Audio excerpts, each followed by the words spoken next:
amis téléspectateurs, bienvenue sur Congo Culture. Nous vous présentons aujourd'hui l'émission À la rencontre d'eux. Aujourd'hui, Benka va à la rencontre d'une dame pluridisciplinaire. Il s'agit de Madame Aïchatou Bouakou Mondelo, qui est à la tête de l'ONG Hôtel de la Restauration. Alors, nous allons, dans le cadre de cette émission, parler d'elle, parler de son ONG, mais surtout, nous allons nous attarder sur l'événement qu'elle organise ce 6 mai à Brazzaville. Ça sera donc à l'auditorium de l'AOGC. Il s'agit de la conférence Femmes revêt ta couronne. En tout cas, plus de détails dans cette émission avec comme invitée Madame Aïchatou Bouakou Mondelo.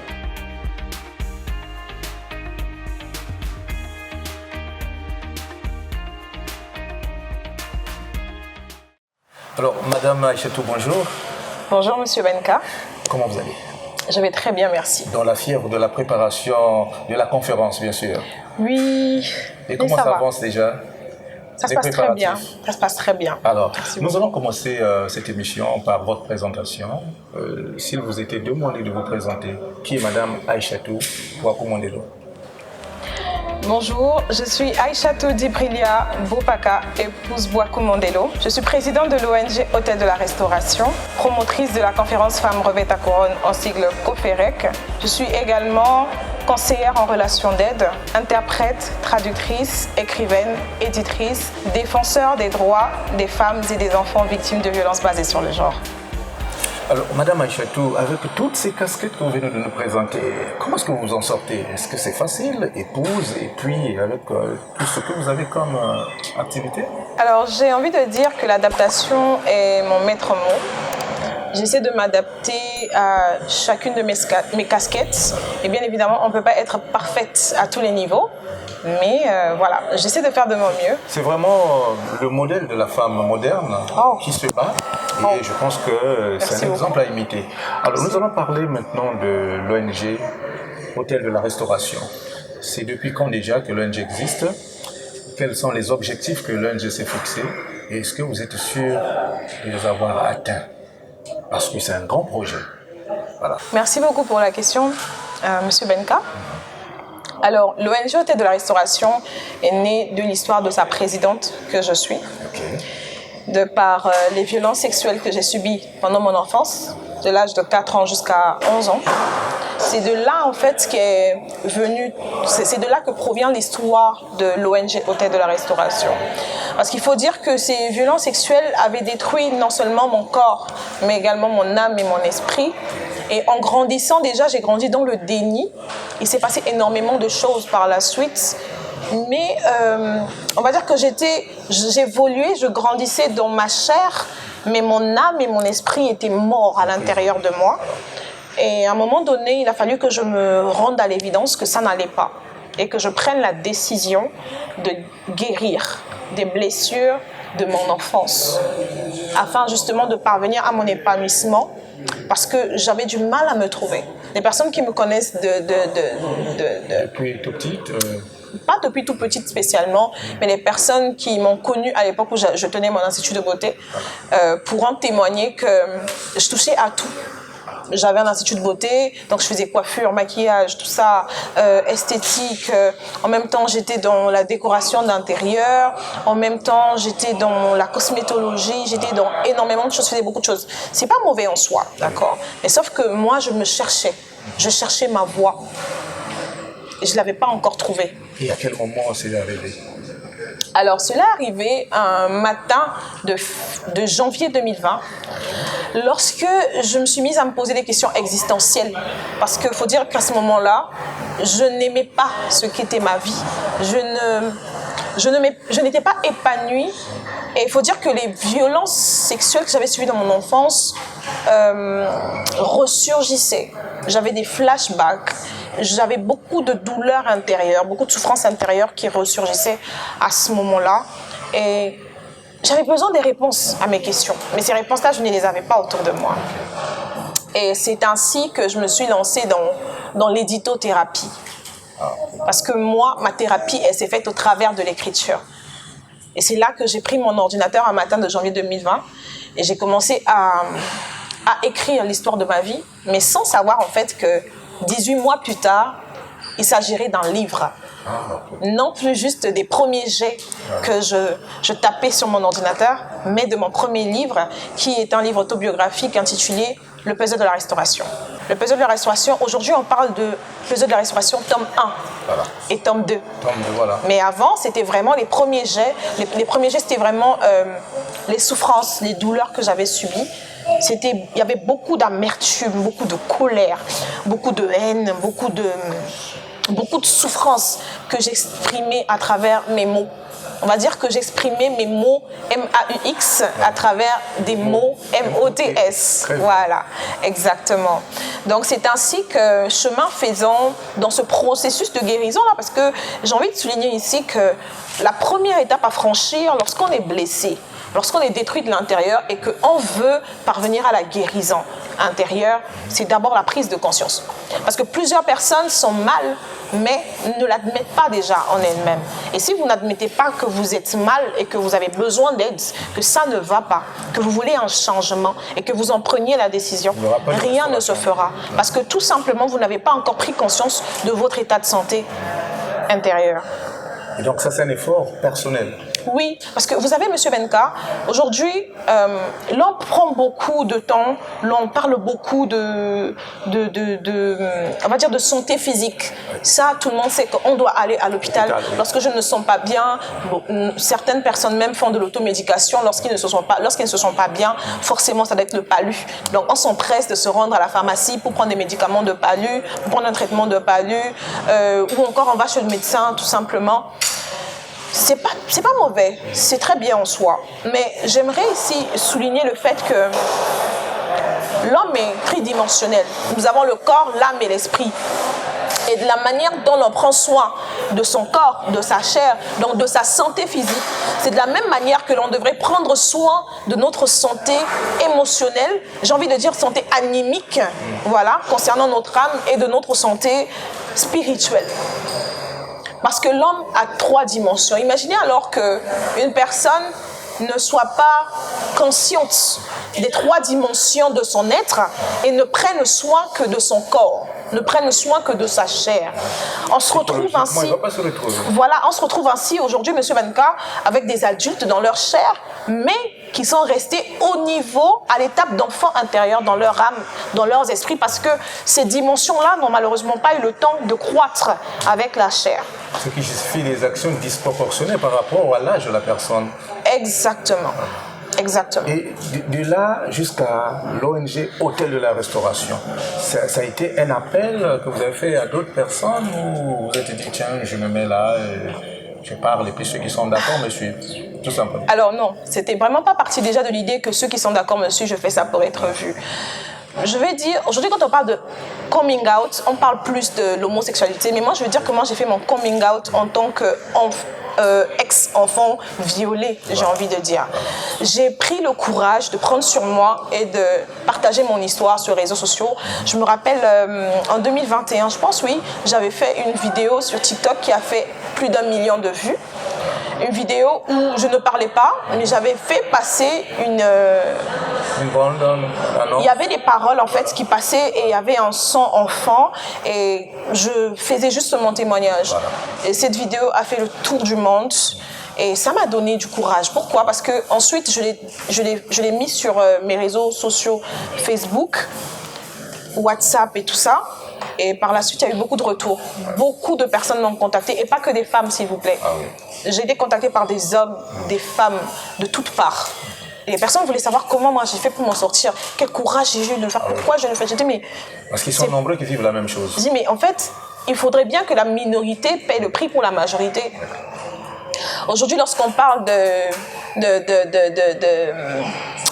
comment on appelle cette brave dame américaine, lorsqu'on parle de Harriet Tubman, lorsqu'on parle de Martin Luther King, lorsqu'on parle de ces hommes et de ces femmes qui ont fait l'histoire à leurs époques, c'est parce que ces personnes ont pris le courage de s'exprimer, le courage de s'exprimer librement sur des choses, des situations. Des sujets qui fâchent. Des sujets qui fâchent, autrement dit tabou. Voilà. C'est parce que ces personnes ont pris le courage de payer le prix pour les autres, qu'il y a eu un changement et aujourd'hui les choses évoluent. Et même lorsqu'on parle de la date du 8 mars, il y a eu des femmes qui se sont levées. Le 8 mars, c'est pas une date comme ça sortie de l'ordinaire. Ce n'est pas quelque chose qui nous a été donné comme ça. On l'a saisi. Il y a des femmes qui se sont accaparées de cela. Il y a des femmes qui ont pris la décision que les choses devraient changer pour celles qui devraient venir par la suite. Donc nous aujourd'hui, de la même manière, nous aujourd'hui, en tant que femmes, nous devons en fait pouvoir poser des actions, des actions pour que ces actions-là puissent bénéficier aux générations actuelles et à venir. Et ce sont là donc les objectifs que vise votre ONG.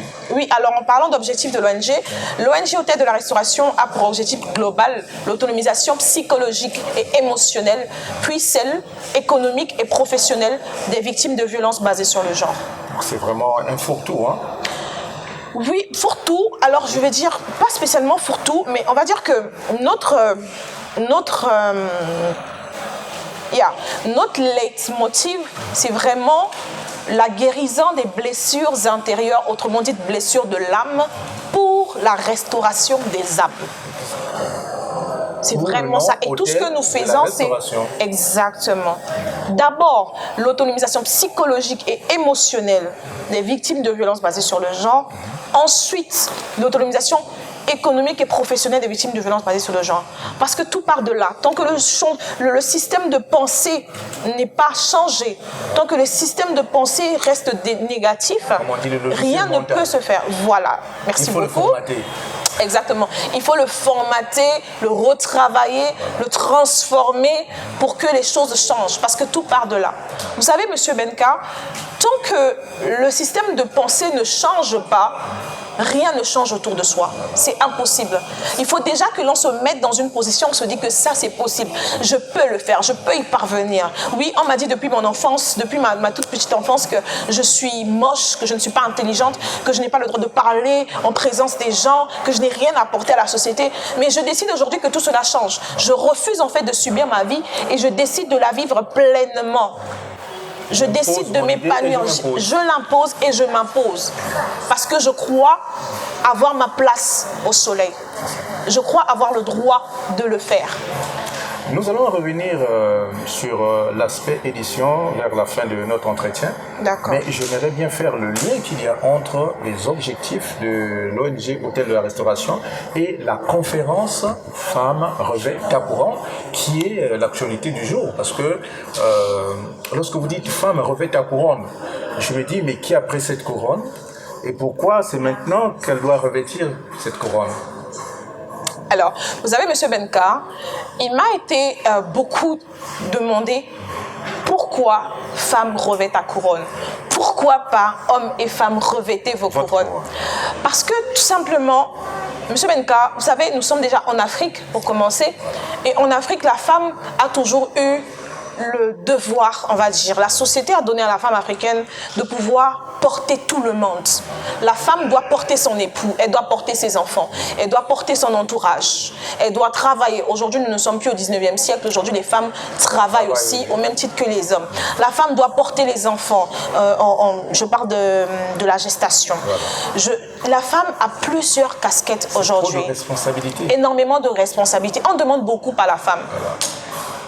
Mais lorsque cette femme est censée porter d'autres et qu'elle-même, elle n'est pas mentalement stable, qu'est-ce que la société pourra attendre d'elle? Qu'est-ce qu'on pourra espérer d'elle? Voilà pourquoi, parce que justement, la femme a énormément de responsabilités parce qu'elle a toutes ces casquettes qu'elle doit porter. Elle doit d'abord être bien.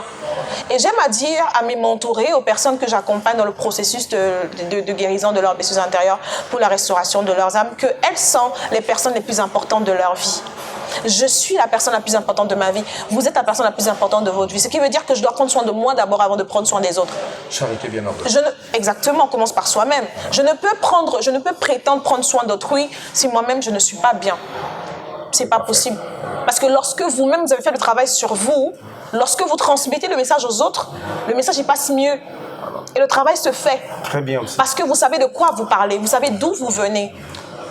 Vous portez un projet et vous le réalisez comme il se doit. Exactement. D'où, en fait, dans Hôtel de la Restauration, nous sommes appelés, ce que nous faisons, c'est de transformer, en fait, ce qui était une chaîne de destruction au départ et d'en faire une chaîne de restauration. Et en faisant ce travail-là, vous vous êtes aussi intéressé à d'autres femmes modèles qui vont aussi prester lors de cette conférence. Il y aura combien de femmes qui seront au devant de la scène pour montrer l'exemple aux autres? Alors, nous avons pour la COFIREC 2023 6 panélistes, on va dire 7 panélistes, moi y compris. Pourquoi j'ai mentionné d'abord 6 panélistes? Parce que nous aurons 2 volets, on va dire, entre autres 2 volets principaux.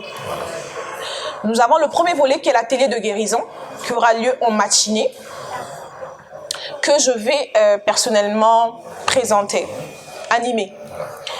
Et le deuxième aspect, le deuxième volet principal, ce sont les panels. Nous aurons un panel 1 et un panel 2.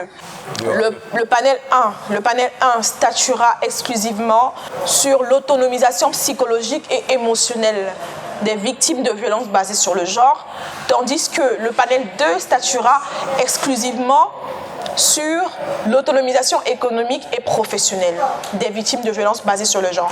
Et permettez-moi, M. Benka, d'apporter une précision. Lorsqu'on parle de violences basées sur le genre, l'on s'appuie beaucoup sur les violences sexuelles. Oui.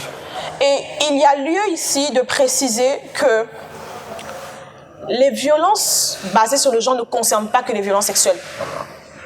Lorsqu'on parle de violences basées sur le genre, nous avons les violences physiques, les violences verbales, les violences psychologiques, les violences émotionnelles, les violences économiques, nous avions les violences domestiques, les violences conjugales. Nous avons tellement de formes de violence. Et pourtant, j'ai envie de dire, personne sur cette terre ne peut dire qu'elle n'a jamais subi de violences basées sur le genre, qui à la base sont juste en fait des violences qu'on vous inflige par rapport à votre sexe. Voilà. Donc, homme ou femme, voilà. Vous subissez des violences basées sur le genre. Ça ne concerne pas que les femmes. Parce que souvent, il y a des personnes qui croient malheureusement que les violences basées sur le genre ne concernent que les femmes. Alors que non. Et donc, ça sera vraiment un grand éclairage pour ceux qui vont assister à cette conférence, parce qu'il ne suffit pas de comprendre violence basée sur le genre, sur la sexualité. Parce qu'il y a beaucoup de femmes, justement, qui sont en train d'endurer des situations. Ça peut être des cris, ça peut être autre chose encore. Je pense que ce thème sera un thème très alléchant pour ceux qui vont animer. D'abord pour celles qui vont animer les différents panels et aussi pour celles qui vont venir. D'abord, vous avez ciblé qui comme invité? Alors, les panélistes, vous voulez dire? Non, ceux qui viendront participer. Les personnes cibles? Cibles. Alors, les personnes cibles sont principalement les femmes, bien évidemment. Les femmes de toutes parts. Les femmes dans différents domaines. Alors, Madame Aïchatou, l'écritothérapie, ça a été l'une des solutions à vos problèmes. Et vous pensez aujourd'hui que ça peut aider aussi les autres? Parce qu'on voit quand même, avec une maison d'édition, ça veut dire que vous encouragez aussi les autres à écrire. Parlez-nous un peu de votre maison d'édition, Hôtel de la Restauration. Alors déjà, la maison d'édition est née de manière inopinée. C'est-à-dire que... à la base, quand j'ai fini avec le manuscrit de mon premier livre, Le Plaisir de la Restauration, au départ, lorsque j'ai fini avec le manuscrit du tome 1 du Plaisir de la Restauration, j'ai eu du mal à trouver une maison d'édition. Parce que toutes les maisons d'édition que je contactais me faisaient savoir que je m'étais trop exposée. Ils trouvaient déconvenant, ils trouvaient anormal en fait que quelqu'un s'expose autant, parce qu'on est habitué à ce que les gens puissent toujours dire le meilleur d'eux. En fait, on se dit toujours qu'on est la meilleure personne qui soit, on est toujours la bonne personne et les autres ce sont les méchants, ce sont les mauvais. On ne se remet jamais vraiment en question. Et dans ce livre, je me suis beaucoup remise en question et j'ai dit beaucoup de vérités en fait que beaucoup n'auraient pas dit. Et ça a été vraiment quelque chose qui a fait que les maisons d'édition se sont rétractées. Mais j'ai envie de dire que ça a été aussi une force pour moi parce que ça m'a permis de déployer cet autre potentiel-là que j'avais en moi, mais qui m'était méconnu de moi-même, qui est justement l'édition. C'est ainsi que j'ai publié mon premier livre seul. Ça n'a vraiment pas été facile. J'ai fait beaucoup de recherches. C'était compliqué Ça m'a pris 21 jours. Mais au bout des 21 jours, j'ai pu justement publier mon premier livre. Et c'est ainsi que 3 mois plus tard, j'ai publié le second. Et au jour d'aujourd'hui, nous sommes en 2023, en avril 2023, et je suis à mon 9e livre. Waouh! Et la maison d'édition en tant que telle, puisqu'il n'y a pas que vous qui êtes auteur, il y a eu d'autres personnes qui vous ont contacté. Est-ce qu'on peut parler du nombre total des publications? Alors, j'ai publié le premier livre de Monsieur Fortuné Ballet de la Côte d'Ivoire, un livre de Madame Olivia Lord-Dabira, Éclore, que j'ai ensuite traduit en anglais. J'ai également édité le livre de Madame Fallon Yveland Guémon, avec pour titre « Ausculte-toi et prends de l'altitude ». Et tout récemment, j'ai publié 2 livres de Madame Floriane Pongou. Donc au total, nous sommes à 15 publications à ce jour. 15 publications, c'est quand même beaucoup. Et je pense que nous prenons rendez-vous devant le public qui nous suit, que très prochainement, vous serez l'invité de l'émission Le Livre et son auteur. Avec plaisir. Du Congo Culture, bien sûr. Et là, vous allez nous parler de ce livre qui fait couler autant d'encre que de salive, appelé Le puzzle de la restauration. Voilà, je pense qu'on va prendre rendez-vous sur ça. Mais entre-temps, nous arrivons au terme de notre entretien. Nous voulons être focus sur l'événement du 6 mai. Femme revêt un couronne. Est-ce qu'il y a un dernier mot à dire? À qui vous l'adressez et pourquoi? Vous êtes une étoile et vous êtes appelé à briller. Mais dites-vous que tant que vous n'aurez pas pris le soin de guérir des blessures de votre âme, autrement dit des blessures intérieures enfouies au tréfonds de votre âme, vous ne pourrez malheureusement pas jouir pleinement de votre destinée. Vous ne pourrez malheureusement pas jouir pleinement de votre vie. Voilà pourquoi je vous invite massivement à participer à cette conférence Femmes revêt ta couronne, COFEREC. Venez nombreux, car ceci est vraiment d'intérêt général. Alors, femme, qu'est-ce que tu attends pour revêtir ta couronne? Madame Aïchatou Boakoumandelo t'invite, toi qui me suis, de revêtir ta couronne. Le rendez-vous, c'est le 6 mai à l'auditorium de l'AOGC. En tout cas, c'était un plaisir pour moi de recevoir Madame Aïchatou Boakoumandelo, cette femme dynamique qui a toute mon admiration et qui est en train de faire quelque chose d'extraordinaire. Je pense que tout le monde est appelé à intégrer l'Hôtel de la Restauration, cette ONG qui vous ouvre la porte d'un lendemain meilleur. Benka vous dit au revoir et remercie bien évidemment Madame Boakoumandelo. C'est moi qui vous remercie. D'avoir honoré de votre présence cette émission. Et je pense que le 6, il y aura du monde et chacun aura la guérison qu'il faut pour ses différentes blessures. Merci.